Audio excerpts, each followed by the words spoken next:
Friends ఇవాళ రేపు మనందరం కూడా కెమెరా ఫోన్స్ని యూస్ చేస్తూనే ఉంటాం. కెమెరా ఉన్నటువంటి ప్రతి ఒక్క మొబైల్ ఫోన్లోనూ కొన్ని పదాలను అయితే మనం వెరీ కామన్గా వింటూ ఉంటాం. అదేంటి అంటే ఓఎస్ అలాగే ఈఐఎస్. ఓఎస్ అంటే ఏంటి, ఈఐఎస్ అంటే ఏంటి, ఈ రెండు ఉండటం వల్ల మనకు వచ్చినటువంటి లాభాలు ఏంటి, అలాగే ఏది బెటర్గా పెర్ఫామ్ చేయగలదు అనేటువంటి విషయం గురించి ఈరోజు ఈ ఎపిసోడ్లో నేను మీతోటి ఇన్ డెప్త్గా డిస్కస్ చేయబోతున్నాను. మరి ఆలస్యం చేయకుండా ఈరోజు ఎపిసోడ్ని స్టార్ట్ చేసేద్దామా? Hi, this is Vasu again signing in. Welcome to my channel Vasu tech vlogs. Friends, మొదటిగా ఓఎస్ అలాగే ఈఐఎస్ ఈ రెండింటి యొక్క అబ్రివేషన్ మనం తెలుసుకుందాం. OIS stands for optical image stabilization, అలాగే EIS stands for electronic image stabilization. ఆ తర్వాత మనకి హెచ్ఐఎస్ అనేటువంటి ఒక కొత్త టెక్నాలజీ కూడా ఉంది. దీన్ని మనం హైబ్రిడ్ ఇమేజ్ స్టెబిలైజేషన్ అని అంటాం. సో దీని గురించి కూడా మనం తర్వాత డిస్కస్ చేద్దాం. So first of all OIS గురించి మనం చూద్దాం. సో ఓఐఎస్ అంటే ఏంటి? Optical image stabilization. అంటే ఇప్పుడు జనరల్గా మీరు మీ కెమెరా ఫోన్స్ తోటి ఏదైనా ఒక పిక్చర్ని గ్రాప్ చేస్తున్నారు లేదా ఒక వీడియోని తీస్తున్నారు. సో ఏదో ఒక సందర్భంలో మన ఫోన్ అనేది అంటే అటు ఇటు షేక్ అవ్వడం జరుగుతుంది. ఈ షేక్ ఏదైతే ఉందో ఇదంతా కూడా మనం తీసేటువంటి పిక్చర్ మీద పడుతుంది.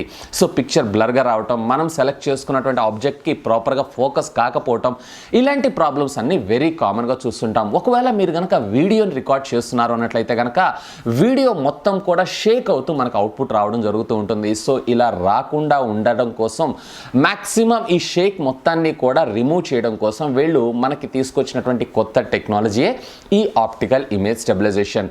యాజ్ ఆఫ్ నో ఈ ఆప్టికల్ ఇమేజ్ స్టెబిలైజేషన్ వచ్చేటప్పటికే టోటల్లీ మీకు high end phones like premium లేదా ప్రీమియం ఫ్లాగ్షిప్ ఫోన్స్లో మాత్రమే చూడగలరు. ఎందుకంటే ఈ మెకానిజం డిజైన్ చేయడం కోసం కొంచెం ఖర్చు ఎక్కువగా అవ్వడం జరుగుతూ ఉంటుంది. ఫర్ ఎగ్జాంపుల్ మీరు ఐఫోన్స్లో చూసుకున్నారనుకోండి, maximum majority of the phones అన్నిటిలో కూడా వీళ్ళు ఆప్టికల్ ఇమేజ్ స్టెబిలైజేషన్ ప్రొవైడ్ చేస్తుంటారు. అలాగే శాంసంగ్ ఎస్ సిరీస్ అంటే ప్రీమియం ఫోన్స్ ఏవైతే వీటన్నిటిలో కూడా ఆప్టికల్ ఇమేజ్ స్టెబిలైజేషన్ తీసుకొస్తూ ఉంటారు. ఆ తర్వాత మనకేంటి అంటే ఇన్ ఫ్యూచర్లో కూడా మేబీ ఈ ఆప్టికల్ ఇమేజ్ స్టెబిలైజేషన్ ఏదైతే ఉందో ఇదే పర్ఫెక్ట్గా వర్క్ చేసే అవకాశం ఉంది. ఇకపోతే ఈ ఆప్టికల్ ఇమేజ్ స్టెబిలైజేషన్ యొక్క మెకానిజంని మీరు అబ్జర్వ్ చేశారు అన్నట్లయితే కనుక మన మొబైల్ ఫోన్లో ఉండేటువంటి జైరోస్కోపిక్ సెన్సార్ సహాయంతో ఒకవేళ మీ మొబైల్ ఫోన్ అనేది ఏదన్నా ఒక డైరెక్షన్లో మీరు షేక్ చేస్తున్నారు అన్నట్లయితే కనుక ఆ షేకింగ్ని ప్రివెంట్ చేయడం కోసం వీళ్ళు టోటల్లీ ఏం చేస్తారంటే దీని ఆపోజిట్ డైరెక్షన్లో ఆ లెన్స్ని మూవ్ చేయడం జరుగుతుంది. దీనికి లోపల కొంత మెకానిజం అలాగే కొన్ని మ్యాగ్నెటిక్ ఫ్రీక్వెన్సీస్ సహాయంతో వీళ్ళు ఈ ఇమేజ్ని అడ్జస్ట్ చేయడం జరుగుతూ ఉంటుంది, అంటే లెన్స్ని అడ్జస్ట్ చేయడం జరుగుతూ ఉంటుంది. సో దీనివల్ల మనకు ఒక పర్ఫెక్ట్ ఇమేజ్ లేదా ఒక పర్ఫెక్ట్ వీడియో అనేది రావడం జరుగుతూ ఉంటుంది. సో ఈ టోటల్ మొత్తానికి కూడా కొంత ఖర్చు అవుతుంది. సో అందుకోసమే ఈ మొబైల్ ఫోన్స్ అనేవి అంటే ఈ ఆప్టికల్ ఇమేజ్ స్టెబిలైజేషన్ ఉన్నటువంటి మొబైల్ ఫోన్ కెమెరాస్ ఏవైతే ఉన్నాయో ఇవన్నీ కూడా కొంచెం మనం ప్రీమియం మొబైల్ ఫోన్స్లో మాత్రమే చూడగలం. మన నార్మల్ కానీ లేదు అన్నట్లయితే మిడ్ రేంజ్ లేదా బడ్జెట్ ఫోన్స్లో ఇవి చూడలేము. ఇకపోతే మామూలు బడ్జెట్ అలాగే ఎంట్రీ లెవెల్ స్మార్ట్ ఫోన్స్ అలాగే కొంచెం ప్రీమియం అంటే మరీ అంత ఎక్స్పెన్సివ్ కాకుండా ఉన్నటువంటి మొబైల్ ఫోన్స్లో కూడా షేక్ ఫ్రీ ఇమేజెస్ కోసం అలాగే షేక్ ఫ్రీ వీడియోస్ కోసం వీళ్ళు కొత్తగా ఇంట్రడ్యూస్ చేసినటువంటి టెక్నాలజీయే ఈఐఎస్ అంటే ఎలక్ట్రానిక్ ఇమేజ్ స్టెబిలైజేషన్ అని అంటాం. అంటే దీనికి టోటల్లీ ఓఎస్లో ఉన్నట్లుగా ఏ విధమైనటువంటి మెకానిజం మాత్రం ఉండదు. ఇది టోటల్లీ సాఫ్ట్వేర్ ప్రోగ్రామ్ ద్వారా వీళ్ళు ఏం చేస్తారంటే ఆ ఇమేజ్ మొత్తాన్ని మ్యాక్సిమం దానిలో ఉండేటువంటి షేక్స్ మొత్తాన్ని అవాయిడ్ చేయడం జరుగుతూ ఉంటుంది. సో ఇక్కడ మీరు ఆప్టికల్ ఇమేజ్ స్టెబిలైజేషన్లో చూసారన్నట్లయితే ఒక ఫోటో లేదా ఒక పిక్చర్ ఏదైతే ఉందో డైరెక్ట్గా స్టోర్ అవ్వడం జరుగుతుంది. వేరే ఇందులో వచ్చేటప్పటికే దీని లోపల ఉండేటువంటి గైరోస్కోపిక్ సెన్సార్ సహాయంతో వీటిని స్టెబిలైజ్ చేసి మళ్ళీ ప్రాసెస్ చేసి ఇమేజ్ని సేవ్ చేసుకోవడం జరుగుతూ ఉంటుంది. సో ఇందులో మీరు చూసారు అన్నట్లయితే కనుక ఆప్టికల్ ఇమేజ్ స్టెబిలైజేషన్ లాగా కాకుండా దీంట్లో టోటల్లీ మనకి పిక్చర్ యొక్క సైజ్ తగ్గేటువంటి అవకాశం ఉంది. అంటే సుమారుగా రెగ్యులర్గా ఒక 100% పిక్చర్ ఉందనుకోండి, దీంట్లో చేశారు అన్నట్లయితే అంటే ఇమేజ్ స్టెబిలైజేషన్ ఎలక్ట్రానిక్ ఇమేజ్ స్టెబిలైజేషన్లో మీరు ఒక పిక్చర్ని క్యాప్చర్ చేశారు అన్నట్లయితే మేబీ ఒక 10% క్రాప్ అయ్యేటువంటి అవకాశం ఉంది. ఎందుకంటే బ్లర్ ఫ్రీ ఇమేజ్ కోసం ఇది ప్రాసెస్ చేయడం కోసం ఈ వేస్ట్ అనేది తీసేయడం జరుగుతూ ఉంటుంది. ఇకపోతే వీడియోస్లో కూడా మ్యాక్సిమం మనకేంటంటే ఇమేజ్ స్టెబిలైజేషన్ అనేది మ్యాక్సిమం మంచి మంచిగా వచ్చేలాగా, అంటే ఏ విధమైనటువంటి షేక్స్ లేకుండా వీడియోని తీసుకొచ్చేలాగా ఈ ఏఐఎస్ పనిచేస్తూ ఉంటుంది. సో యాజ్ ఆఫ్ నో ఇప్పుడు మీరు చూసారన్నట్లయితే ఈ ఏఐఎస్ టెక్నాలజీ ఏదైతే ఉందో ఇది కేవలం సాఫ్ట్వేర్ ద్వారా వచ్చేదే కాబట్టి ఇవాళ రేపు మనం వాడుకునేటువంటి మొబైల్ ఫోన్స్ అన్నింటిలో కూడా ఎలాగో పవర్ఫుల్ జీపీయూస్ అలాగే పవర్ఫుల్ ప్రాసెసర్స్ ఉంటున్నాయి కాబట్టి దీన్ని ఒక అడిషనల్గా మనకు ముందుకు తీసుకొచ్చేస్తున్నారు. అండ్ దీన్ని ప్రాసెస్ చేయడం కోసం కూడా మన మొబైల్ ఫోన్లో ఉండేటువంటి జైరోస్కోపిక్ సెన్సార్స్ని యూజ్ చేస్తూ ఇమేజ్ స్టెబిలైజేషన్ లేదా వీడియో స్టెబిలైజేషన్ చేయడం జరుగుతూ ఉంటుంది. అఫ్ కోర్స్ ఇది కూడా మనకి ఆప్టికల్ ఇమేజ్ స్టెబిలైజేషన్ పెర్ఫామ్ చేసినంత అవుట్పుట్ రాకపోయినా కానీ అప్రాక్సిమేట్లీ 80% ఆఫ్ ద ఓఎస్కి ఇది న్యాయం చేయగలదని చెప్పొచ్చు. సో అందుకోసమే ఇది చాలా తక్కువ ఖర్చుతో కూడుకుంది. అలాగే ఇవి వచ్చేటప్పటికే టోటల్లీ మనకి జస్ట్ కేవలం కొంత సాఫ్ట్వేర్ ప్రోగ్రామ్ ద్వారా ప్రాసెస్ చేయడం జరుగుతూ ఉంటుంది కాబట్టి వీటిని ఎక్కువగా మనం మిడ్ రేంజ్ అలాగే బడ్జెట్ ఫోన్స్లోనే ఎక్కువగా చూస్తూ ఉంటాం. ఫర్ ఎగ్జాంపుల్ మీరు చూసారు అన్నట్లయితే కనుక OnePlus 5 మొబైల్ ఫోన్ ఉంది. ఈ mobile phone first OnePlus company launch చేసినప్పుడు దీంట్లో ఏ విధమైనటువంటి ఇమేజ్ స్టెబిలైజేషన్ టెక్నాలజీని వీళ్ళు వాడలేదు.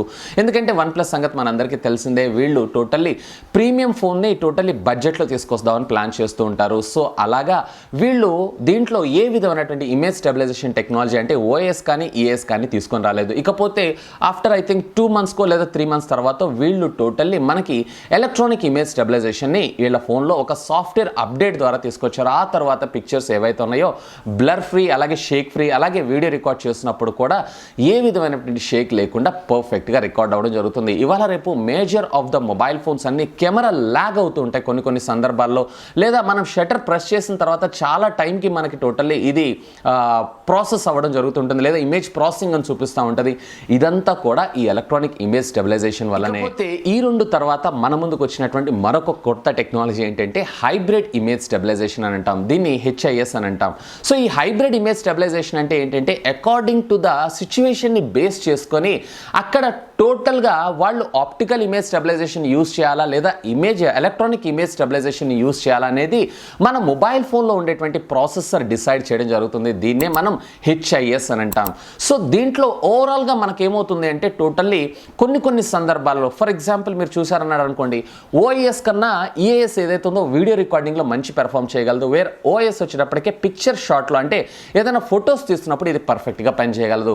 అంటే మీ మొబైల్ ఫోన్లో మీరు సెలెక్ట్ చేసుకున్నటువంటి మోడ్ని బేస్ చేసుకొని, అంటే పిక్చరా లేదా video, and according to the షేక్ని బేస్ చేసుకొని, అంటే మీరు హ్యాండిల్ చేస్తున్నటువంటి మీ మొబైల్ ఫోన్ లేదా ఆ ఫోటోగ్రఫీని బేస్ చేసుకొని అక్కడ OAS వర్క్ చేయాలా లేదా EAS వర్క్ చేయాలనేది ఈ HIS డిసైడ్ చేస్తూ ఉంటుంది. HIS stands for hybrid image stabilization. ఇది లేటెస్ట్ టెక్నాలజీ అని చెప్పుకోవచ్చు. దీన్ని కేవలం యాజ్ ఆఫ్ నౌ అయితే మనం ప్రీమియం ఫోన్లో మాత్రమే చూడగలం. సో ఇవి ఫ్రెండ్స్ అసలు OAS అంటే ఏంటి, EAS అంటే ఏంటి, ఏ టెక్నాలజీ బాగుంటుంది, అలాగే ఈ రెండింటిని బేస్ చేసుకొని మనకు వచ్చినటువంటి కొత్త టెక్నాలజీ HIS, అలాగే ఇది ఎలా పనిచేయడం జరుగుతుంది, అండ్ ఈ టెక్నాలజీకి సంబంధించినటువంటి డివైజెస్ని మనం ఏ ఫోన్లో ఎక్కువగా చూస్తూ ఉంటాం అనే దాని గురించి complete info.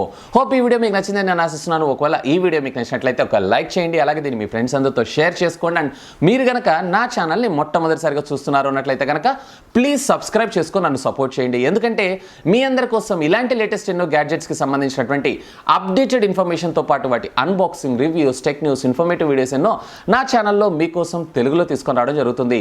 That's all for today. This is Vasu signing off. Have a great day.